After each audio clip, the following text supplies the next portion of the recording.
it's thinking. Hi, Cynthia. How are you? Hello, doing well. Thank you, Michelle. Thanks for having me on.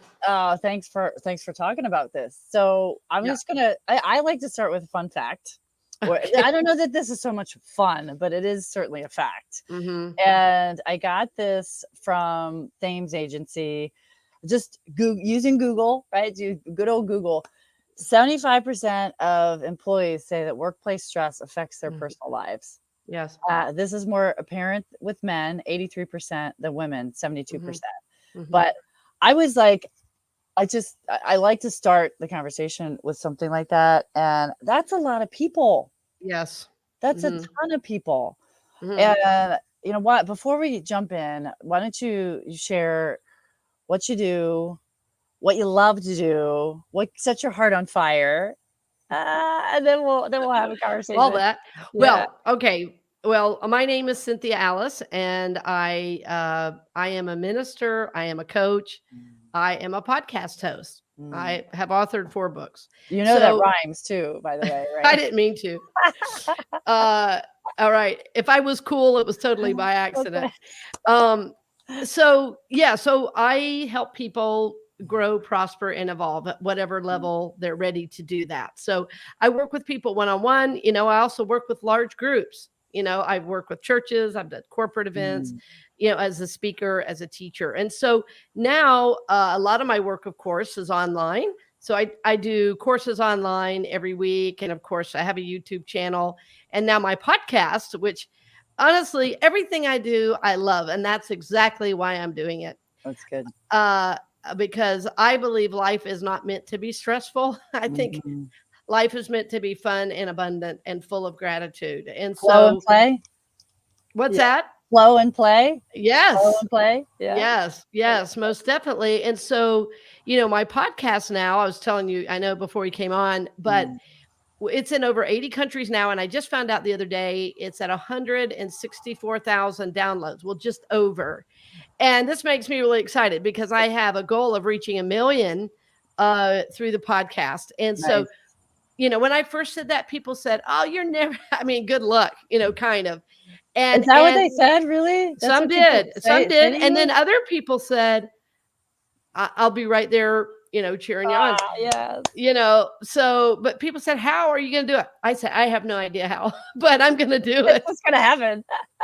Watch me. And, and so what I know is, I'm a lot closer today than I was even 3 months ago. So, every month I've learned we have over 5,000 downloads of the shows. So Mm. this And is what sets exciting. your heart on fire, my dear? What sets your heart on fire? Really, talking about soul growth and evolution. Mm. And I do that everywhere. That's what I teach. That's what I do one on one. That's what I do on the podcast. And the channel that I own, I'm the owner and founder of the channel, is called Experience of the Soul. Mm. And so I believe the world's problems would disappear if we realized we were all souls in this journey together and that we are connected as one humanity. And I think that's largely been lost, that You idea. know, I would love, and it's not about this, or maybe we can weave it into this Sure. topic. I don't know, but what comes up for me in this conversation is Mm-hmm. Michael Singer and his Untethered Soul. Yes. Do you enjoy that his Mm-hmm. work? Yep.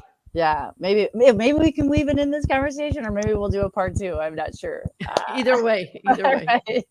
So, what's your take on that fact, The Cynthia? As stress. far as the stress is like what over 70%, 75% of people Mm-hmm. are affected by workplace stress. Well, there's 2 things about that I want to say. One is I was doing my own research about this a couple of years ago because so many people that were coming to me for one-on-one help, I would say the number one problem was stress. And Mm. so I contacted an ER physician, and who works in a hospital setting, a naturopathic physician, an acupuncturist, and a chiropractor. And I said, what is the number one problem in your practice? And I gave them Mm. no background information. And they said, number one, by far, stress. Yep. Yep. So, it says to me that in many ways, well, I think there's a number of things going on, but in many ways where we can get out of alignment with our true purpose. I think we all know who we are and what we're really supposed to be doing. And if we're not doing that, that causes stress. Mm. I also think when we don't know our own worth, we get in situations where we don't know how to speak our truth. We don't know how to, communicate our needs and wants, and that causes stress. So I think there are a number of factors, that cause stress in the workplace, and mostly they're self-inflicted. That funny, because we started this conversation, we started talking about Michael Singer, and that's what he talks Mhm. about, is that Yes. looking inward, letting go of stuff. Mhm. And now that I have that awareness, I wind Yes. up Mhm. being more mindful of, if I'm bothered by something, or I'm stressed out by something, or if Yes. something is irritating in some way, Mhm. his response to that is, well, this is an opportunity for growth. It's fantastic. You should be excited, because now Yeah. you can make adjustments based on whatever it is that's hitting you wrong. What's your take on that too, Cynthia? Oh, yes, yes. I 100% agree with that statement. And the way I talk about it is that feelings are windows into the soul, you know? Nice. And so if we're really bothered by something, it could be most definitely an opportunity, but is it an opportunity for healing? Mm, Is it because sometimes feelings will tell us where we've healed, and we go, oh, you know what? A few years ago, I would have really been on that, but I'm good. right, I don't have to defend because I know who I am. right.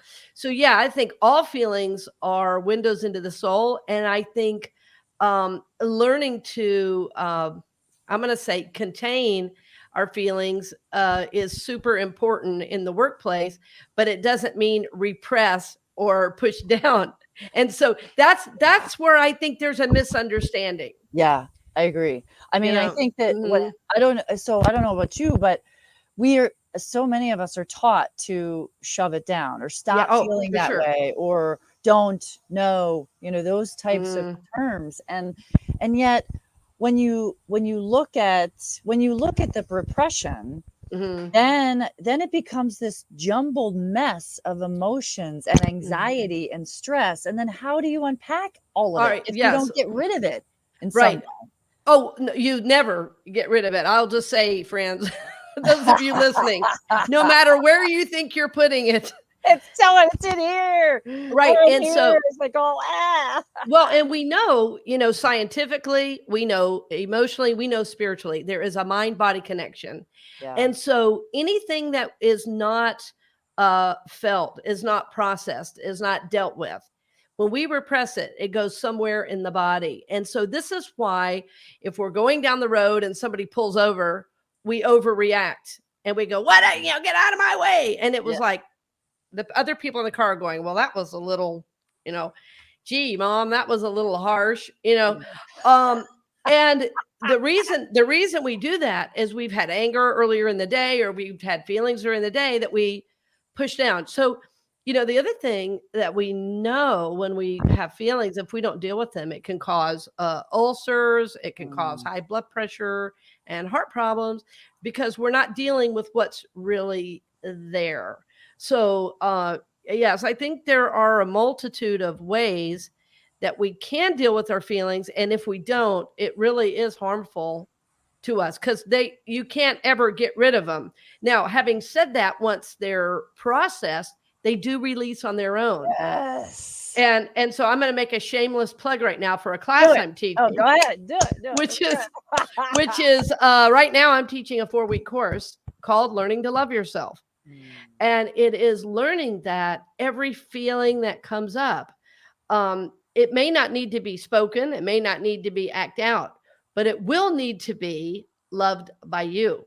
Mm. And as you said, Michelle, so often we're taught certain feelings we're not Yep. even supposed to have.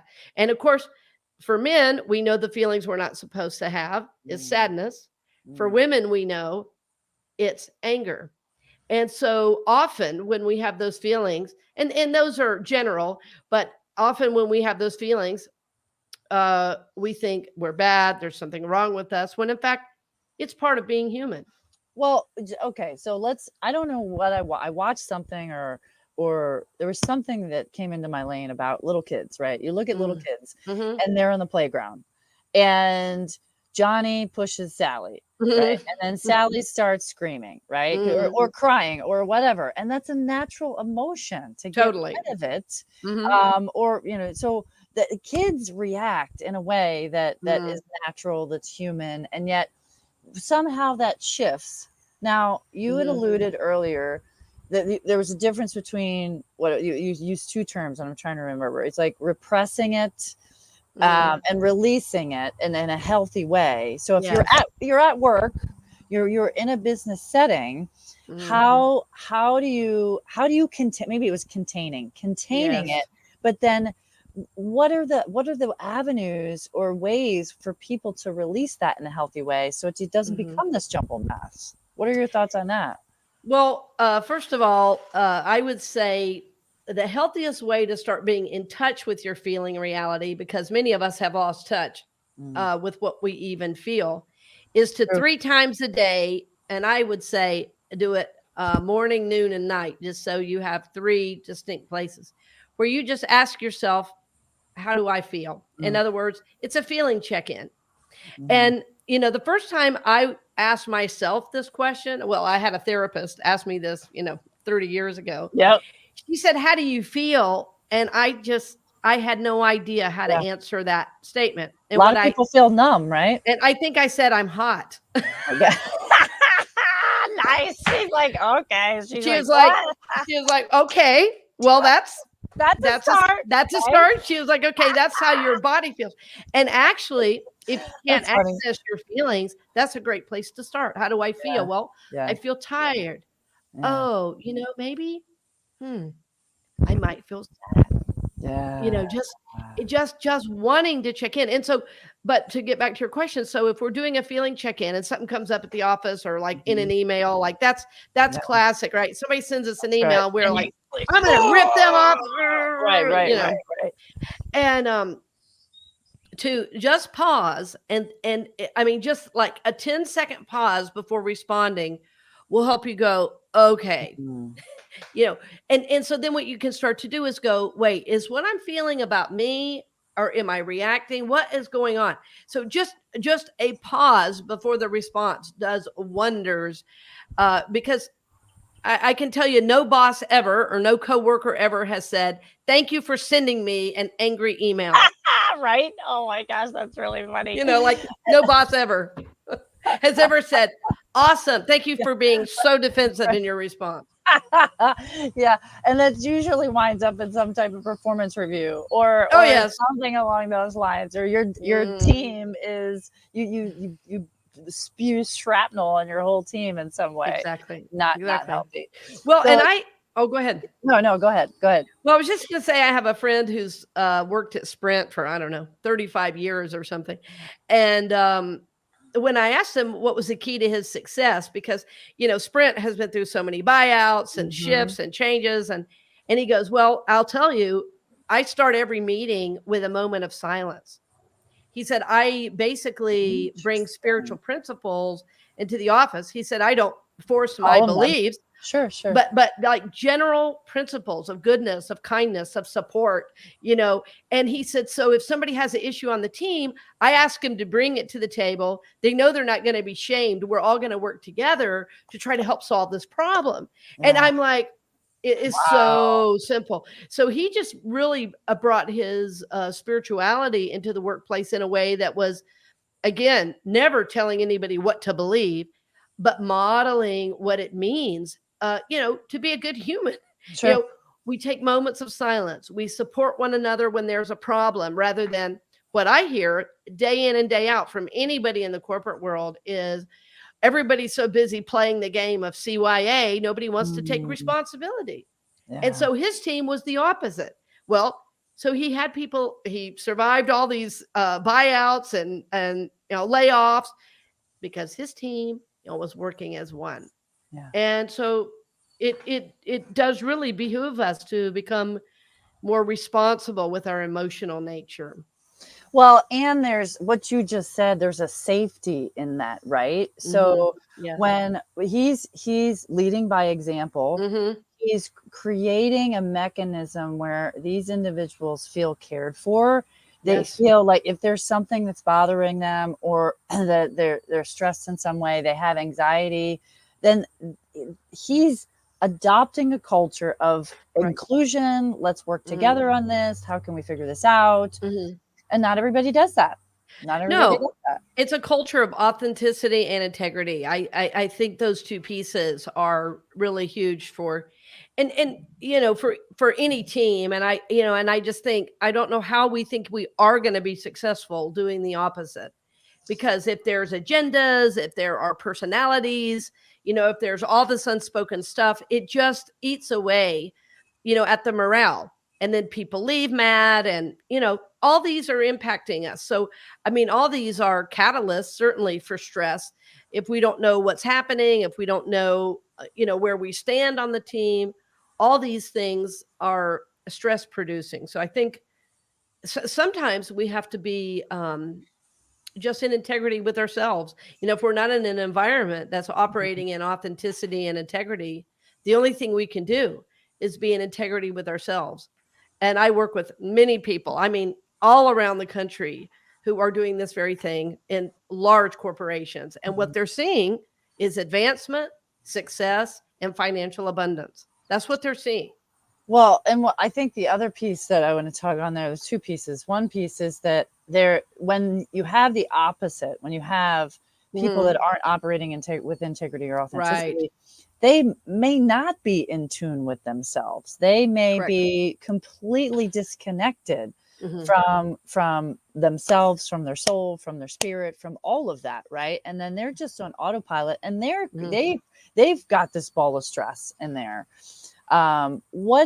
What is your thought? I mean, I love the what you just said, as far as the leaders can create Hmm. this mechanism to help with anxiety and stress for the team. Hmm. What if you're in a team that doesn't have that type of leader, Hmm. and you have this stress and anxiety? What's your recommendation for the person that is, they're just, if I'm victim, maybe is a strong word, but a victim of their circumstance, and Hmm. the individual that is a leader that potentially is toxic? Hmm. What then? I mean, how does that work? I think that's a wonderful question, and it's requires, I think, some important thinking, because if we are consistently placing ourselves in a situation that is not supportive of us long term, Mm, at some point there's going to be a breakdown, in terms of either we have to go because physically we're struggling, or we have to make a job change. Now, I'm not saying that's the only option, yeah. because one option may be to be the person that begins to change, the culture from the inside out. Oh, that's an interesting concept too. Nice. I Hmm. like that I, idea. I think there's a well, I think there's a real uh it's a quiet power. And so I think culturally right now we are seeing shows of force the way we've never seen before. We're seeing it socially, we're seeing it in government and business. So thinking that just as a member of a team, I have power that other people don't have is kind of a radical thought. It is. But I what I can tell you is I know several individuals right now working in large corporate settings who are finding that even if the team itself is a stress factory, they can find peace within themselves. Yeah. And so then the goal becomes, is this the best fit for me and my goals and my energy, and the way I want to live. And so some of those people have stayed in that corporate setting, some of those people have left.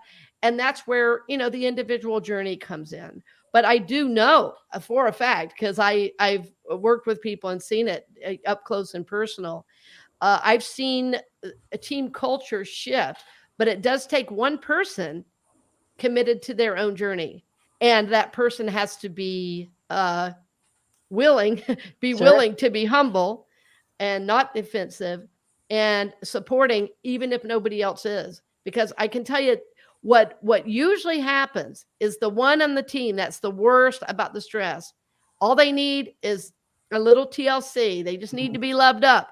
And if just one person on the team takes a little bit of time and a little bit of effort, not in front of everybody, Sure, on sure. this, on the side, like, hey, great work, or hey, can I take anything off your schedule, or hey, let me know if I can help you in any way. I'm here for you. That, like, those little things, then people go, oh. In other words, ignore that they're being hard to get along with. Ignore the fact that their energy's sideways. Can I help? There's a real humility to that most people don't want to do. That is amazing, Cynthia, because I think there's what you just said there, as far as being an influential leader, regardless of your position of power, and coming to the table saying, regardless of their behavior, saying, I want to assist. What is it that I can do? Is there something wrong? Or how can I help? How can I help? Right. What can I do? And it diffuses the situation, and it brings it down to a place where they may be flabbergasted by you actually asking that question. Well, yes. And there's one more thing I want to add to that, which is, if we can depersonalize what's happening emotionally. I work a lot with leaders of spiritual communities. And of course, as much as we'd love to think spiritual communities should be places of love and support, they're full of humans too. Right. Well, exactly. I was going to say that. They're human as well. Yeah, they're humans too. And so if people have wishes, desires, expectations, of their leaders, what I often am saying to these leaders is depersonalize it. And no, it's not about you. What they're telling you is what they want for the organization. And they go, oh, so I said, you don't have to defend right now, because what this person's telling you is what their hopes, what their dreams are. And they want you to do it. Yes. But if you can honor their goal for the institution, then they're going to go, okay, this may be somebody I can work with. Because most people just need to be heard. That's right. It's really very, very simple. I think we complicate it. If there's a tense work situation, then we go to defend. Well, then you're in it now. You're in a push-pull, and nobody wins that. Nobody wins that. No. And least of all, the end user, whoever the company is trying to serve. It costs the company money because there's all the emails flying back and forth instead of work being done. You know what? The other thing that I want to tug on there is, I'm obviously I read a lot of books, but the 4 agreements, you just talked about one of the 4 agreements, which is not taking anything personally. Yes, I'm a big yes, love right? 4 agreements. Yes. I mean, and that's what I mean. I have that in my signature to remind me to not take stuff personally. But it's that, I mean, that's important. It's that person's behavior is not a reflection on how I feel or what I think. And, I don't necessarily need to absorb that stress or that anxiety. Right. And of course, this is not just true about how to manage emotions.